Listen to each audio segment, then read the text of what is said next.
Hey everyone, welcome to part 4 of our series on building a VueJS screencast app. So today we're going to implement a really cool feature. We're going to track when a user finishes a video so we can display a little icon and the word played on those videos. That's going to help them decide which videos they want to watch next. It would be ideal if we could save it all on the server, but we haven't built our user login yet, so for now we're going to be saving it on local storage and then transferring that functionality to the server later, once we get user logins. But before we get going, a couple quick updates. First, you'll notice that now we have links to the previous and next video in the series in the description. And we also have links to Github.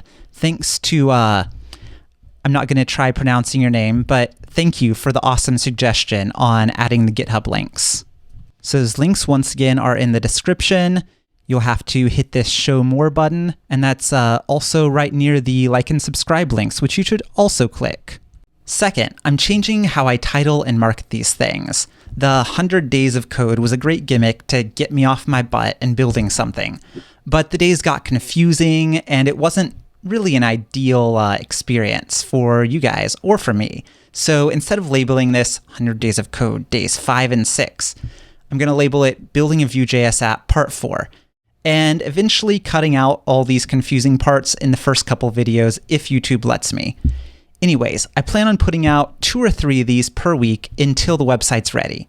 That's more sustainable for me, less gimmicky, and I think overall more useful for you guys long term. All right, now let's get started.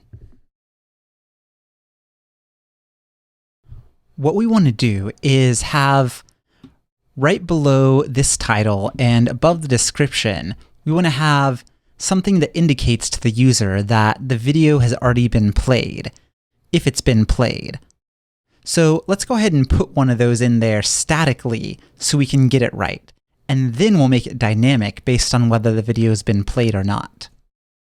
So we can go in here above the description, but below the title, and we'll create a div, and we'll just say played. And that's going in the right spot. And let's go ahead and make it green. So we have these color classes available to us, but we don't want the background to be green. We want the text to be green. So we'll add -- text. This is pretty good. At the end, we're going to be putting a check icon before it using the FontAwesome library. But first, I want to get down the basic functionality. The first one is only showing it if the video has been played. So we'll have vif equals isPlayed. And then isPlayed can be a computed property. And we'll go ahead and return true just to see that it's still working. And then we'll return false to see that it's gone. And you know what? When it's false, let's go ahead and put a button there that has the text mark played so that users can click it and mark the video as played. To do that, we'll use the, first we'll create a div here and we'll use the v-else. And first we'll just show that it's working. All right, so it's showing up. And then we'll put a V button in there.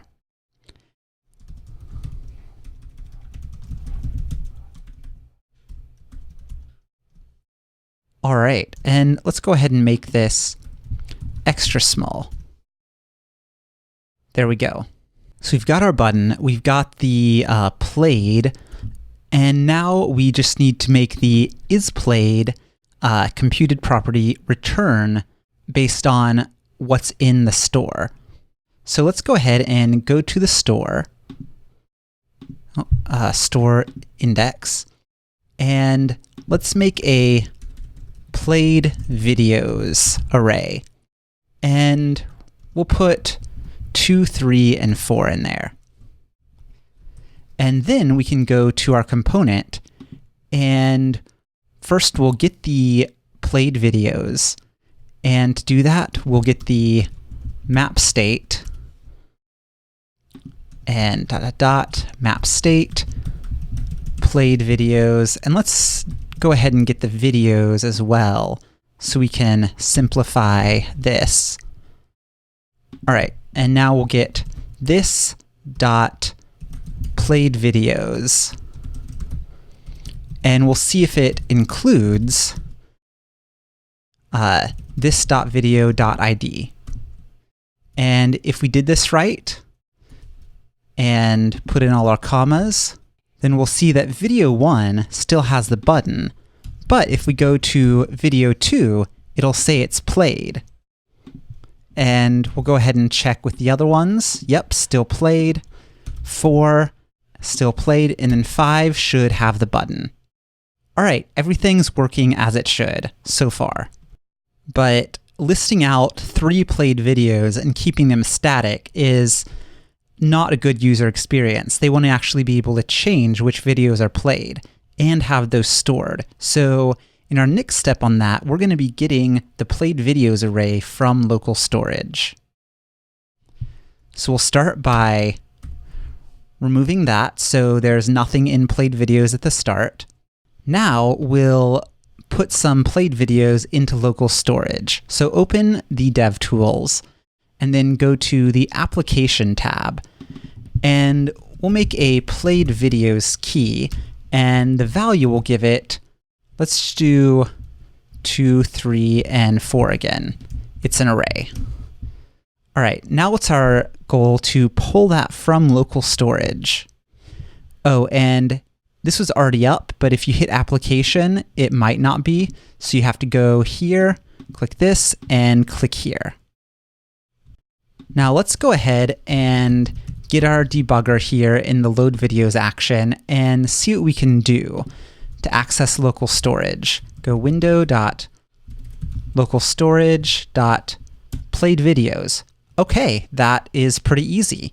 Now you'll notice that it's as a string, so we'll actually want to do json.parse, and that'll turn it into an actual array. So now let's grab this code and we will assign it to here. And now we'll want to put these played videos into the state. And so we'll make a mutation, set played videos, and that'll take in the state and played videos. State.playedvideos equals played videos. I'm really excited for whenever we abstract this. All right, and here we will commit set played videos, and we're going to put the played videos in there. All right, let's see how that works.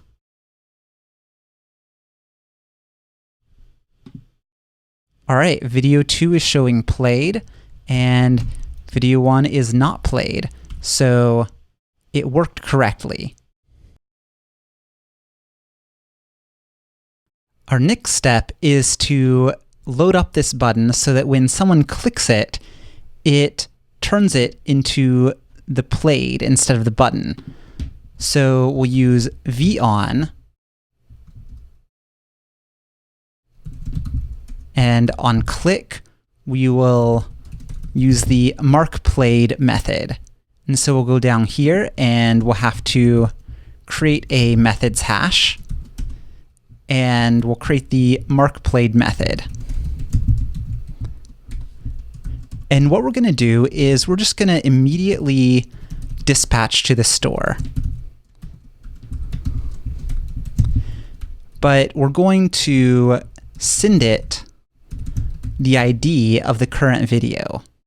Then in the store, let's create that action. So markPlayed is the action, and as the first argument, we will have, we'll be grabbing the commit from that, and the second argument will have the video ID.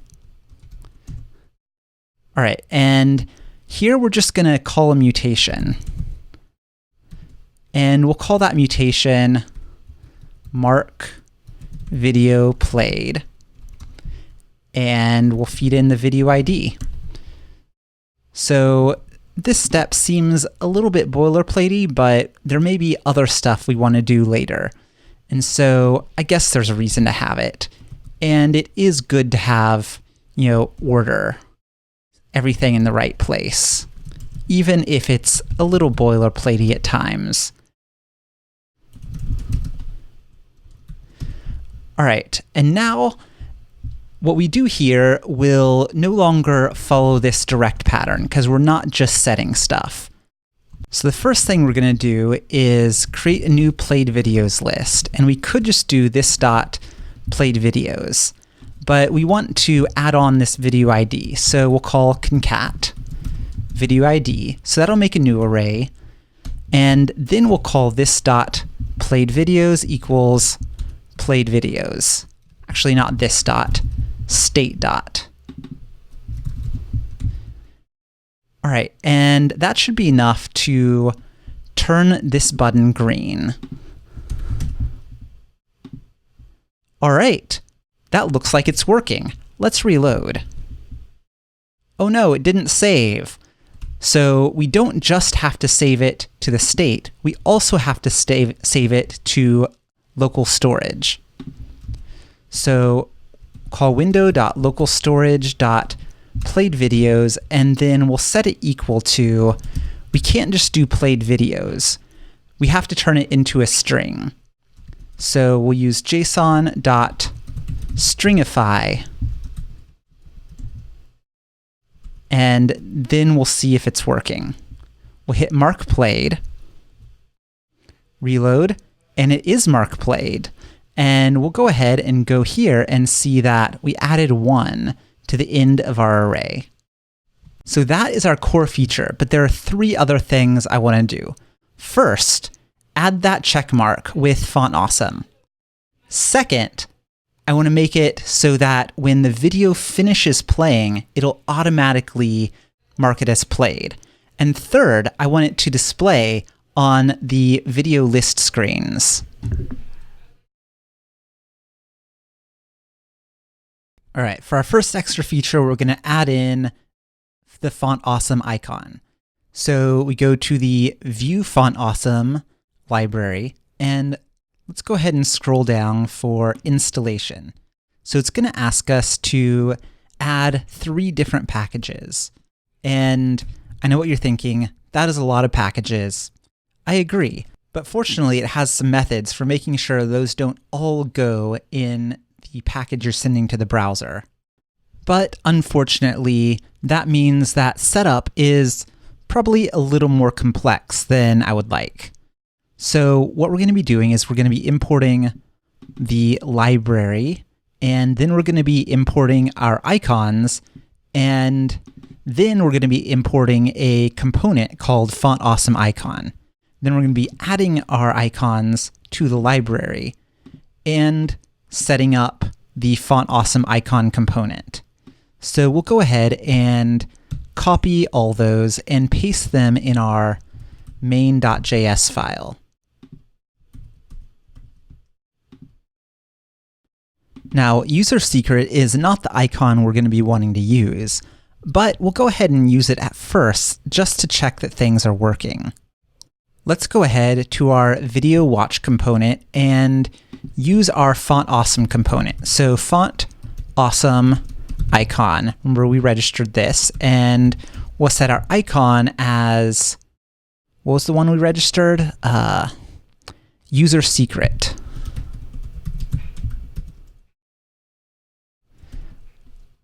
All right, so let's see if that works. Oh, no ending tag. So we can do that, or we could do that. All right, and so now we have that icon there. So that is not the one we want, but it's showing that the add-on is working. To find the one we want, we can go to fontawesome.com, and we can search, and let's search for a check mark. So there's lots that we could do. I like just the basic checks. We'll do that. So to start with, we'll have to go to our main and import FA check.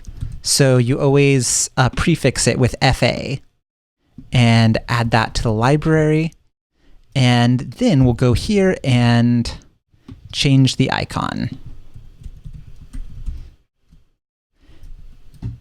And there we go, it's working. We'll add a little bit of space in there. And that's looking really nice.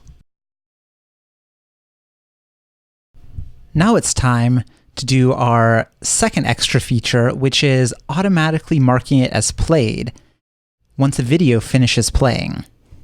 Let's go to the documentation of the vue-video-player, which is what we're using to play videos in our app. And let's see if it gives us any hooks. So go here and see we have these example options. So we could run a method when it's playing, when the user pauses it, or when it's ended. Let's do that. So we'll go to our video player, and so when it's ended, we will run a method. And as it so happens, we already have the markPlayed method. Now let's see if this works. We're on video 5, which is currently not marked as played. So we'll go here and we'll go to the very end of it. And there we go, it's been marked as played. Awesome, that was surprisingly easy. It's nice when you already have a lot of the functionality already created, and then you have a nice library like that, which gives you some really nice options. For our final part of this feature, we're going to want to mark played on every video here that has been played. We don't want the button, we don't think, just the played. So let's go ahead and put that in there.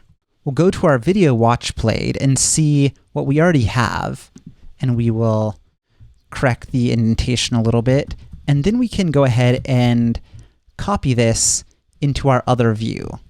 So video list view, and we'll do it right below the title.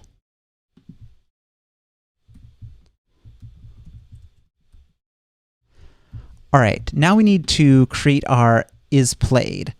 Or actually, let's go ahead and take out the isPlayed to show that the styling works the way we want it. Okay, it's actually not perfect. We want it to be a little bit set off from the edge. So we'll go ahead and put this in our vcard text, which you'll remember is the third internal option that we had. We had vcard title, vcard actions, and vcard text. Ah, that is much nicer. Now we'll bring back our vif, and we'll have it only showing up if the isPlayed computed property is true. And what will this look like? Well, it'll look pretty much the same as here. So we'll find the played videos and see if it includes the ID of the current video. The only difference is that currently we do not have, and we need to put this inside the computed. We do not have our played video state mapped. So we could do that, or we could use map state.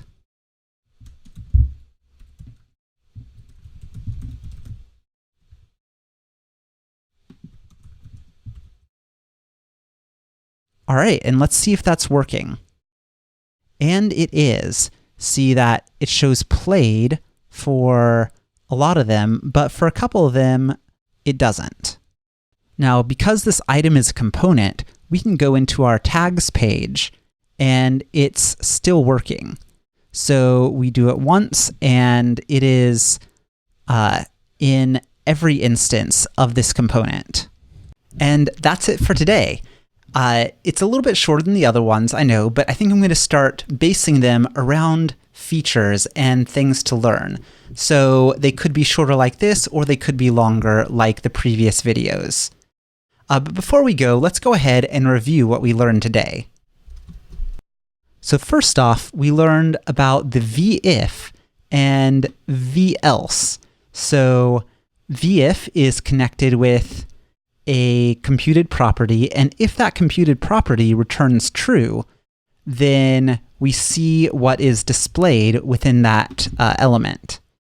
And if there is an element following it that has velse, then if what's in vif is false, we see what's in velse. Next, we learned about the von. And so here von is connected to click. So every time we click on this button, we call the markPlayed method. And the markPlayed method dispatches to the store, and it calls the markPlayed action with the argument of the current video ID. And then in the store, we can see that this markPlayed calls directly to the markVideo-Played mutation. And here we have a new type of mutation where it's not just automatically setting what we give it. So we're taking what's in the state and concatenating the new item, and then setting it to the state. And then we're also setting it to local storage. And local storage, you can't feed it the array directly. You have to stringify it first, because the key and the value of a local storage item is always a string. So we stringify our array, and then when we're accessing it, we have to parse that string and turn it back into an array. But other than that little gotcha, accessing local storage is really easy. So we have the key that's played videos, and we access it with the key, and we can assign to it with the key. So yeah, going into this, I thought local storage would be something difficult, but it wasn't. It was extremely easy. All right, and the final thing we learned was on video player, when we reach the ended event, then we can call something. In this case, the same markPlayed method that we'd already defined. And actually, you know what? Let me try something. I think this is a shortcut for von. So we'll do @click, which should be the same thing as von click, and we'll go to one that is not played. All right, so the final thing we learned is that the @ symbol is a shortcut for von. And that's the end. Once again, thanks for watching, and I'll see you next week as we create even more features and make this app awesome.